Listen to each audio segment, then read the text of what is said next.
자, 한 시민이 전동 킥보드에 오르다가 균형을 잃고 넘어졌는데 그 킥보드 때문에 옆에 있던 차량에 흠집이 났습니다. 그런데 하필 고가의 외제차였습니다. 이후에는 어떤 일이 벌어졌을까요? 김원식 평론가. 자, 이게 어떤 일이 벌어진 건지 일단 구체적으로 설명을 좀 해주세요.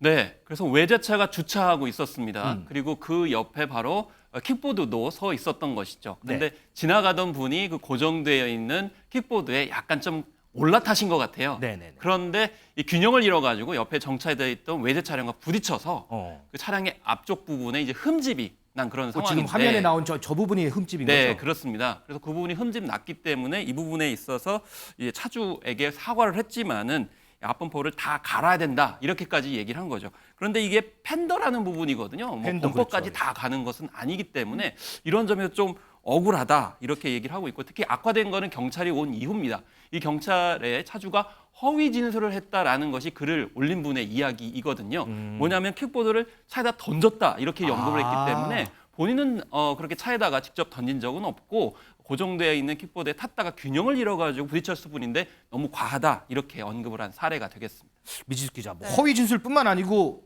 차주가 병원비를 청구하겠다고도 했다고 하는데 근데 저 흠집 보면 글쎄 얼마나 다쳤는지 저는 분간이 안 가거든요. 네, 저도 이해가 잘 안 가는데요. 서 있는 차에 서 있는 킥보드가 넘어져서 사고가 난 건데 그렇죠. 이 보험금에 병원비를 청구하겠다 이런 이야기를 했습니다. 이 동승자는 120만 원 한도인 거 아시죠? 이렇게 이야기를 하면서 전체 총 병원비는 나와봐야 알 수 있겠다. 재물 손괴 3천만 원, 4천만 원에 이 병원비까지 합의 못하시면 법원을 가야 한다. 이렇게 협박적인 문자를 보냈다라고 합니다. A 씨는 이 같은 문자 내용을 공개한 다음에 이 정도 흠집에 3천만 원, 4천만 원 이것도 이해가 안 가지만 병원비는 정말 말이 안 된다. 야. 정차한 차량에 킥보드가 중심을 잃고 툭 쓰러진 건데 어떻게 안에 있던 사람이 다칠 수가 있느냐 이렇게 억울한 심정을 전했습니다. 승전이요. 물론 이제 외제차 이 차주 입장에서는 이게 이제 고가니까 흠집 나면은 속상하긴 할 거예요. 네.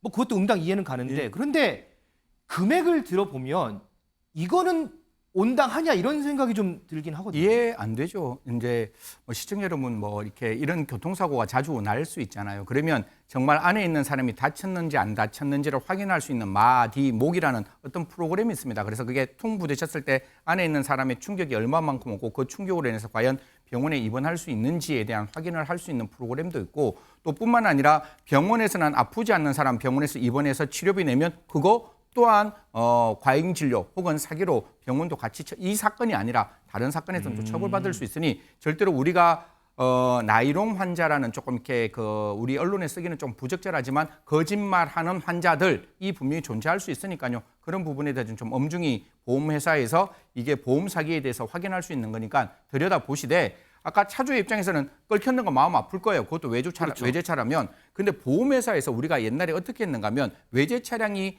보험료가 너무 많아졌어요. 그러니까 뭔가 하면 조금만 스크래치 딱 나면 전체를 바꾸는. 맞아요. 그러니까 어떻게 보면 보험회사에서 이익을 최대한 누리기 위해서 그렇게 과잉으로 보험비를 청구하는데 이제는 그렇지 않고 정말 그게 판금을 해서 가능한 부분이면 그 부분만 판금할 수 있으니까요. 저것도 보험회사에서 좀 제대로 처리했으면 좋겠고 지금 갑과 을이 어떤 상황인지 모르겠는데 차주께서 아마 자차 보험 드셨을 거예요. 자차 보험 드시면 제가 자차할 수 있으니까 조금 더 열린 마음으로 함께 합의했으면 좋겠다는 말씀 마지막으로 드리겠습니다. 알겠습니다.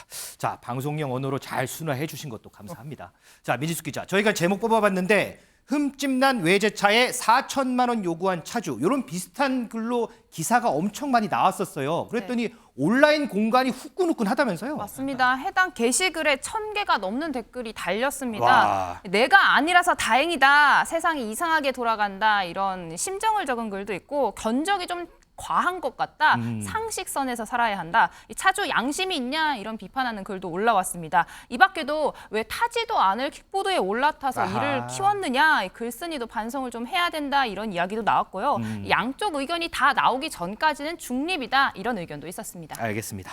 자, 김원식 평론가, 요 비슷한 일이 최근에 또 있지 않았어요? 그렇습니다. 그래서 앞서서 이 외제차에 관련돼서는 이제 댓글 중에 내가 아니라서 다행이다 이렇게 말씀을 하셨지만은 내가 그 사례가 해당될 수도 있기 때문에 많은 분들이 관심을 가진 거라고 생각이 드는데 비슷한 사례 중에 하나가 카페에서 일어났습니다. 네. 아르바이트생이 이제 탁자를 이제 치우는 과정에서 뭐 음료 같은 것이 tin 모양이에요. 그러다 보니까 이게 명품백에 묻은 겁니다. 그랬더니 명품백 소유자가 여기에 관련돼 가지고 배상을 해달라. 그런데 그 액수가 700만 원이었어요. 아, 저 지금 화면에 있는데 저만큼 제 묻었는데 이게 700만 원 배상해달라. 네, 그래서 대학 신입생 뭐 이제 아들이 이렇게 아르바이트를 이제 하기 위해서 한 건데 아르바이트생 뭐 한 얼마 받겠습니까? 그런데 700만 원을 배상하러 하니까 이건 억울하다. 특히 한 달도 되지 않아서 첫 월급도 못 받아보고 일어난 일이기 때문에 하소연을 한 거죠.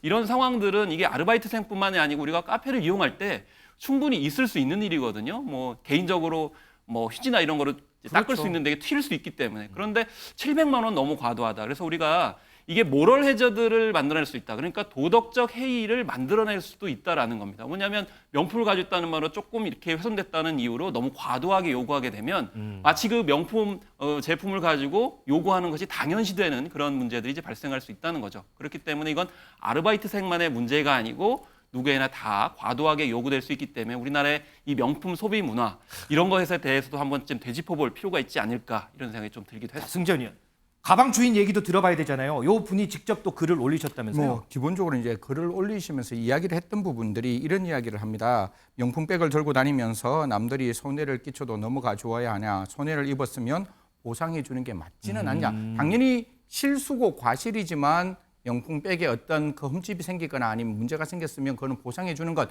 맞지 않느냐 이렇게 강변하면서 네. 뭐 한 변호사님의 말씀을 이렇게 또 한번 인용을 하시는데 그건 변호사님이 또 이렇게 말씀하셨대요. 저도 도르기 전에 이 변호사님 말씀이 있는지를 조금 인터넷에서 살펴봤는데 이 변호사님이 이렇게 말을 했답니다. 변호사님이 전액 보상해 주는 것이 원칙이다. 아니면 얼룩 없는 상태로 하는 것. 해당 비용과 필요하다면 전체를 바꾸어 주는 게 손해배상의 원칙적인 모습이다라고 했다라고 하면서 이런 부분에 대해서는 바꾸어 주는 게 맞지 않느냐라고 말씀을 하시는데 뭐 저도 나름대로 뭐 우리나라에서 법을 아는 사람 중에 한 사람인 거잖아요.